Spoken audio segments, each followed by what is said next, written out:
Hello everyone, welcome to BioPuri. If you like the videos present on my channel, please like, comment, share and subscribe. तो आज हम start करेंगे हमारी NEET practice question series का part 21 video. इससे पहले हमने 20 वीडियोस कंप्लीट कर ली हैं जिनमें हमने 200 क्वेश्चंस ऑलरेडी प्रैक्टिस किए हैं। तो आप उन वीडियोस को चैनल में प्लेलिस्ट उनकी प्रेजेंट है, वहां से देख सकते हैं। डिस्क्रिप्शन बॉक्स में 1 से 20 नीट प्रैक्टिस क्वेश्चन सीरीज के लिंक हैं और मैं इन लिंक को आपके लिए कमेंट बॉक्स में भी पिन कर दूंगी, आप वहां से क्वेश्चंस को प्रैक्टिस कर सकते हैं। तो ये जो हमारी नीट प्रैक्टिस क्वेश्चन सीरीज है, इसका मेन मोटो है कि आप जो भी क्वेश्चन सॉल्व कर रहे हैं आपको रीजंस के साथ पता हो कि कौन सा आंसर सही है और कौन सा आंसर गलत है, और जो आंसर सही है तो वो क्यों सही है, जिनको हमने रिमूव कर दिया, ऑड वन आउट है, जिन्हें हमने बाहर निकाला है, वो क्यों गलत है। जब तक आपके एनसीईआरटी के कॉन्सेप्ट्स एकदम टिप्स पे नहीं होंगे, अगर आप एनसीईआरटी के अभी आपको डाउट्स हैं किसी भी कॉन्सेप्ट्स में, तो पहले आप 11th-12th की एनसीईआरटी अच्छे से पढ़ें, एक एक कॉन्सेप्ट, एक एक डायग्राम, हर एक चीज़, उसके बाद ही आप क्वेश्चन सॉल्व करें। अगर आपके कॉन्सेप्ट्स क्लियर नहीं हैं और आप डायरेक्ट क्वेश्चन सॉल्व कर रहे हैं, जो आंसर्स हैं उन्हें याद कर रहे हैं, आंसर्स पीछे से देख देख के फटाफट उसका आंसर मार्क करके उसको याद करने की कोशिश कर रहे हैं, तो इस तरह की तैयारी बिल्कुल भी सही नहीं है नीट में अच्छा रैंक लाने के लिए, नीट में अच्छा स्कोर करने के लिए। तो मोस्ट इम्पॉर्टेंट थिंग इज, जब आपकी एनसीईआरटी दोनों 11th और 12th की एकदम टिप्स पे 4 से 5 बार रिवाइज हो चुकी हैं, तब आप आराम से और एक बहुत ही कंसंट्रेशन से आप क्वेश्चन सॉल्व कर सकते हो। तो जो भी प्रैक्टिस क्वेश्चंस आप करते हैं, चाहे आप चैनल से प्रैक्टिस कर रहे हैं, चाहे आप खुद से प्रैक्टिस कर रहे हैं, कभी भी बिना थ्योरी की तैयारी के, बिना आपके कंटेंट की तैयारी के आप क्वेश्चन प्रैक्टिस ना करें। मैं आपको यही सजेशन दूंगी, क्योंकि अगर आप बिना चैप्टर को समझे, बिना टॉपिक्स को समझे क्वेश्चन पढ़ेंगे, तो ये पक्का गारंटी है कि आप बिना क्वेश्चन को समझे सिर्फ उसका आंसर याद करने की कोशिश करेंगे या कौन सा सही आंसर है वो जानना चाहेंगे, क्योंकि आपको रीज़न तो पता ही नहीं कि कौन सा आंसर सही है, कौन सा गलत है और क्यों है। तो क्वेश्चन प्रैक्टिस करना एकदम लास्ट स्टेप है। क्वेश्चन और एनसीईआरटी करना is your prime and foremost important work, क्योंकि आप इसे रिलेट कर सकते हैं अपनी स्कूलिंग से। जब आप स्कूल में चैप्टर पढ़ लेते हैं तभी आप क्वेश्चन आंसर अटेम्प्ट करते हैं, आप पूरे चैप्टर्स आपके हो जाते हैं तभी आपके एग्जाम्स होते हैं। तो ये कुछ इस तरह से, अगर आप बिना पढ़े बायो की बुक को, बिना पढ़े एनसीईआरटी को आप क्वेश्चन सॉल्व कर रहे हैं, तो बस फिर आप सही आंसर को मार्क करने के बारे में सोच रहे हैं कि आप कुछ भी हो सही आंसर पे ही टिक लगाएं, पर आपको रीज़न नहीं पता। तो ये जो तैयारी है ये बिल्कुल वेस्टफुल होगी, आपका हार्डवर्क वेस्ट हो रहा है, आपका टाइम वेस्ट हो रहा है। तो इसीलिए फर्स्ट हमेशा एनसीईआरटी पढ़ें, अपने कॉन्सेप्ट्स क्लियर करें, और चैनल पे ऑलरेडी वीडियोस प्रेजेंट हैं 11th एंड 12th की, आप वहाँ से अपने टॉपिक्स, अपने डाउट्स क्लियर कर सकते हैं। तो अब हम स्टार्ट करते हैं आपका question 1, select the incorrect statement. तो आपको बोला है इन चारों में से गलत स्टेटमेंट कौन सा है। तो यहाँ बोला है फर्स्ट, एफएसएच स्टिमुलेट करता है सर्टोली सेल्स को इन स्पर्मेटोजेनेसिस, हेल्प करता है। ये बिल्कुल सही बात है। जब 12th में हमने स्पर्मेटोजेनेसिस पढ़ा था, वहाँ हमने देखा था कि जीएनआरएच का जो कंट्रोल होता है, जिससे एलएच एफएसएच रिलीज होते हैं, एक स्पर्मेटोजेनेसिस को कंट्रोल करता है, एक एंड्रोजन प्रोडक्शन को करता है जो कि आपका एलएच है। तो ये दोनों प्रोसेस बिल्कुल सही है। एलएच ट्रिगर करता है ओव्यूलेशन को, बिल्कुल सही बात। एलएच सर्ज होता है तभी तो आपका ओव्यूलेशन होगा, सेकेंडरी oocyte रिलीज होगा। एलएच और एफएसएच डिक्रीज हो जाते हैं फॉलिकुलर फेज में, ये थोड़ी गड़बड़ है, क्योंकि फॉलिकल स्टिमुलेटिंग हार्मोन, इसका नाम ही ये है कि ये फॉलिकल को स्टिमुलेट कर रहा है। अब जब फॉलिकल बनेंगे तो फॉलिकल्स के जो आपके ग्रैनुलोसा सेल है वो क्या रिलीज करते हैं, ईस्ट्रोजन रिलीज करते हैं, और ईस्ट्रोजन आपके जो आपका ओव्यूलेशन डे आता है उससे पहले क्या करता है, एलएच और एफएसएच को इंक्रीज करा देता है, पिट्यूटरी को पॉजिटिव सिग्नल देता है, जिससे आपका एलएच सर्ज होता है, एफएसएच भी शूट करता है। तो ये स्टेटमेंट यहाँ गड़बड़ है।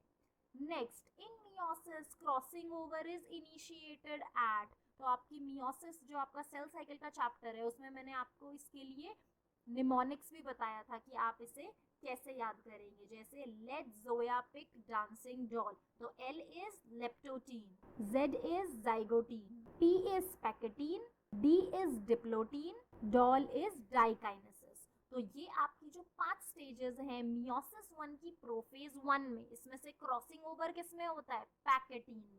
नेक्स्ट क्वेश्चन है आपका जेनेटिक्स पोर्शन से 12th क्लास में 5th चैप्टर। ये क्वेश्चन आपका 11th से है और ये 12th के चैप्टर 3rd से। यहाँ आपको पूछा गया है कि जो tall true breeding garden pea plant है उसे क्रॉस किया गया ड्वार्फ से, तो capital T and small T है ना। तो यहाँ पे आपका जो F1 जनरेशन है जब उसे सेल्फिंग किया गया तो आपका क्या रेशियो आएगा? ठीक है, तो हमें पता है हमारे पास जो F1 जनरेशन में तो सारे प्लांट हमारे टॉल आते हैं, F1 की जब हम सेल्फिंग करते हैं तो हमारे पास क्या आते हैं? प्योर हमारे पास पेरेंट भी आते हैं, tall and dwarf, that is tall homozygous and आपका ड्वार्फ जो होमोजाइगस है। फिर हमारे पास 2 हाइब्रिड्स आते हैं, दैट इज टॉल हेट्रोजाइगस। इसमें एक होता है कैपिटल टी, एक होता है स्मॉल टी, और जो आपका कैपिटल टी है वो डोमिनेंट ट्रेट है, इसीलिए जो फिनोटाइप आएगा वो कैसा होगा? टॉल, और जीनोटाइप कैसा है? हेट्रोजाइगस।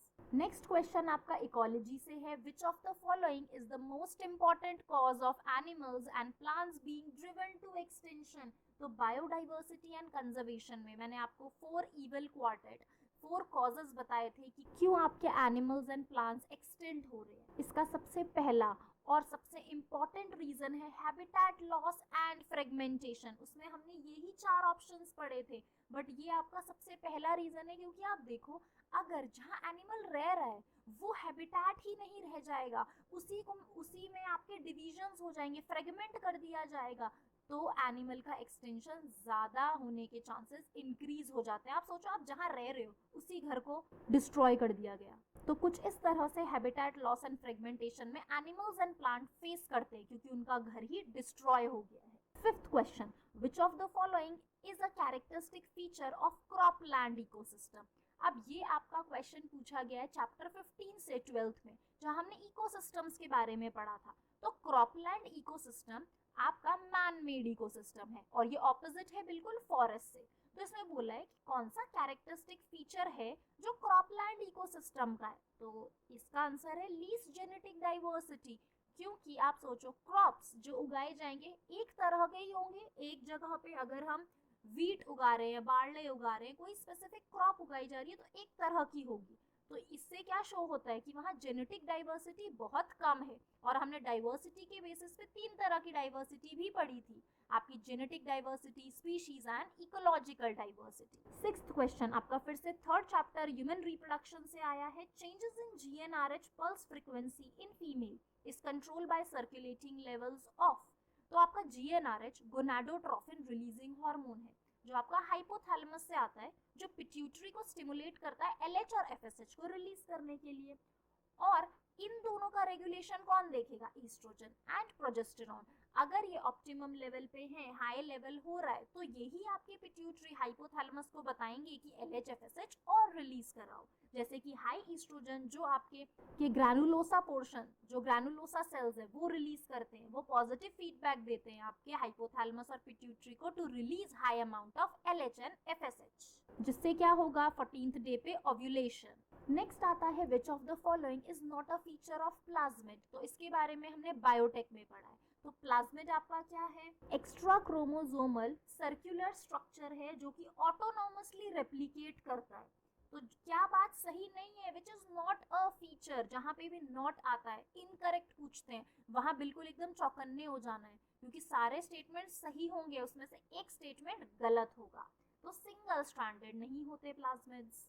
नेक्स्ट क्वेश्चन आपको पूछा गया है, which of the following is not present in Periplaneta Americana. तो पेरीप्लैनेटा अमेरिकाना आपका क्या है? कॉकरोच, एक आर्थ्रोपोड है, इंसेक्टा क्लास में आता है। अब ये फीचर्स दिए हुए हैं, तो आप देखो सीजोसीलोम एज बॉडी कैविटी, बिल्कुल सही। 3 टाइप के हमने सीलोम भी पढ़े थे आपके चैप्टर 4 में, तो सीजोसीलोम, एंटेरोसीलोमेट, ये सब मैंने आपको वहां बताया था। तो सीजोसीलोम ऐसे ऑर्गेनिज्म है जिनपे सीलोम किससे बनी है, मेसोडर्मल स्प्लिट से। तो इनमें कौन ऑर्गेनिज्म आते हैं, आपके आर्थ्रोपोड, एनालिडा, मोलस्क, ये सब इसमें आते हैं। अब नेक्स्ट आपको देखा थर्ड में N acetyl glucosamine, exoskeleton, chitin इसी से बना है, बायोमोलिक्यूल में हमने ये पढ़ा था। मेटामेरिकली सेगमेंटेड बॉडी, बिल्कुल सही बात है।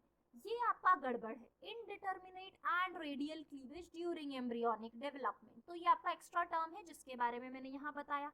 इनडिटर्मिनेट और डिटर्मिनेट क्लीवेज दो टाइप के होते हैं। जब आपका एम्ब्रियो डेवलप होता है, जाइगोट के बाद क्लीवेज होगा, माइटोसिस होगा और नंबर ऑफ सेल्स इंक्रीज होंगे। तो डिटर्मिनेट डेवलपमेंट क्या होता है, जिसमें आपके हर एक एम्ब्रियोनिक सेल को पहले ही बता दिया जाता है कि आपको ईयर बनाना है, आपको माउथ बनाना है, आपको ब्रेन बनाना है। तो हर एक सेल में पहले से ही सिग्नल जा चुका है कि आपको ये ऑर्गन बनाना है। बट इनडिटर्मिनेट जो आपका क्लीवेज होता है, इनडिटर्मिनेट जो डेवलपमेंट होता है, इसमें जो हर एक एम्ब्रियोनिक सेल है उन सब में कैपेसिटी है एक कंप्लीट एम्ब्रियो बनाने की, अगर वो आप मेन जो एम्ब्रियो बॉडी से अलग हो जाते हैं। तो अगर एम्ब्रियो में आप सोचो 1000 सेल है, तो हर एक सेल एक नया इंडिविजुअल बना सकता है। तो दिस इज इनडिटर्मिनेट क्लीवेज। दोनों आपके 12th क्लास से हैं, human health and disease and genetics से। तो यहाँ पूछा गया है कि वर्टिब्रेट्स में जो इम्यून सिस्टम होता है वो डिटेक्ट कर पाता है सेल्फ सेल्स और नॉन सेल्फ सेल्स को। बट जब ये प्रॉपर्टी हमारा इम्यून सिस्टम लूज कर देता है, जब पहचान ही नहीं पाएगा कौन सा सेल्फ है कौन सा नॉन सेल्फ है, तो वो क्या करेगा, सेल्फ सेल्स को अटैक करेगा, हमारी ही बॉडी के सेल्स को अटैक करने लग जाएगा। और इससे जो डिसऑर्डर अराइज होता है उसे हम कहते हैं autoimmune disease, myasthenia gravis and rheumatoid arthritis. तो ये आपकी ऑटो इम्यून डिसीज है। Question number 10, match the following. Dominance. अब डोमिनेंस कैसा कैरेक्टरिस्टिक है, in a heterozygous organism only one allele express itself. ये हमें पता है। आपका जो जीनोटाइप है जैसे कैपिटल टी स्मॉल टी, ये हेट्रोजाइगोट है आपका जीनोटाइप। फिनोटाइप कौन सा एक्सप्रेस होगा, जो डोमिनेंट रेट होगा। कोडोमिनेंस, इसका एग्जांपल हमारा एबीओ ब्लड ग्रुपिंग सिस्टम, जिसमें हेट्रोजाइगस ऑर्गेनिज्म है और दोनों एलील्स एक्सप्रेस हो रहे हैं, जैसे एबी पॉजिटिव आपका केस। पेलियोट्रॉपी, तो पेलियोट्रॉपी में क्या होता है, एक सिंगल जीन है जो बहुत सारे कैरेक्टर्स को कंट्रोल कर रहा है। Next is polygenic inheritance. इन दोनों वर्ड्स में बच्चे काफी कंफ्यूज होते हैं। पॉलीजेनिक कैसे याद रखना है, poly means many, genic genes के लिए, पॉलीजेनिक मींस बहुत सारे जीन एक ट्रेट को कंट्रोल कर रहे हैं। तो polygenic inheritance means many gene governing a single character. If you like the videos, please like, comment, share and subscribe. Thank you for watching the video.